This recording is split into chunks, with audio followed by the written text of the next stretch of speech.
Пойми, не тот сильный, кто больше орёт, а тот, кто умеет войти в комнату и ничего не сказать, и все равно его замечают. Пауза. Тишина. Спокойный взгляд. Они привлекают сильнее, чем любые слова. Ты сам это знаешь. Кто громче, тот типа прав. Кто быстрее влезет в разговор, тот типа лидер. Но это фейк. Смотри, что происходит. Ты рассказываешь всем, какие у тебя цели. Ты поясняешь всем подряд, почему ты не такой, как все.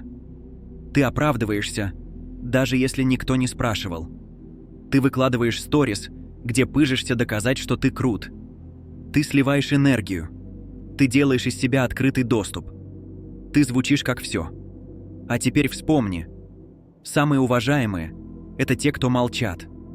Не потому, что им нечего сказать, а потому, что не всем надо знать. Сила – это не громкость. Сила – это контроль. Когда ты внутри спокоен, ты не нуждаешься в одобрении. Ты не боишься молчания. Ты не боишься паузы. Ты не боишься быть непонятым, потому что ты уже понял себя. Молчание – это как оружие. Умный его достает только тогда, когда реально надо. Знаешь, кто был мастером тишины? Хабиб. Он не понтовался, он не угрожал, он просто выходил и не ломал. Молча. С уважением. Как лев. Майкл Джордан. Он не болтал в раздевалке. Он показывал игру. Тихо. Четко. Без понтов. Дэвид Гоггинс. Он бежал, когда все спали. Он качал, когда никто не смотрел, он не искал лайков.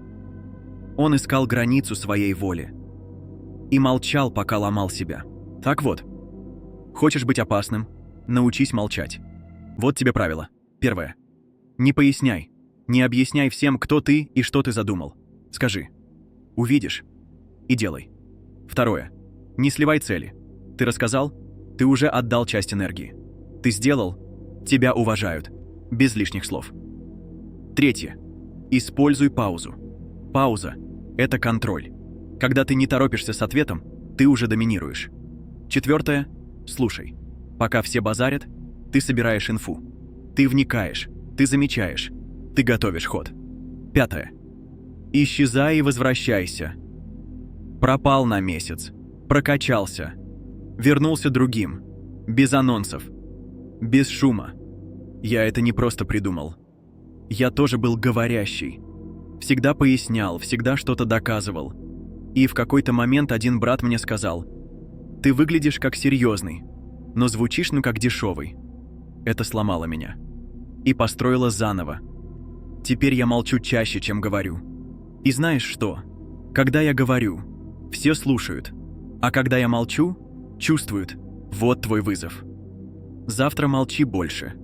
Меньше слов на и больше взгляда. Меньше сторис на больше дела. Проверь, кто ты, когда не говоришь. Почувствуй тишину как броню. Научись управлять паузой.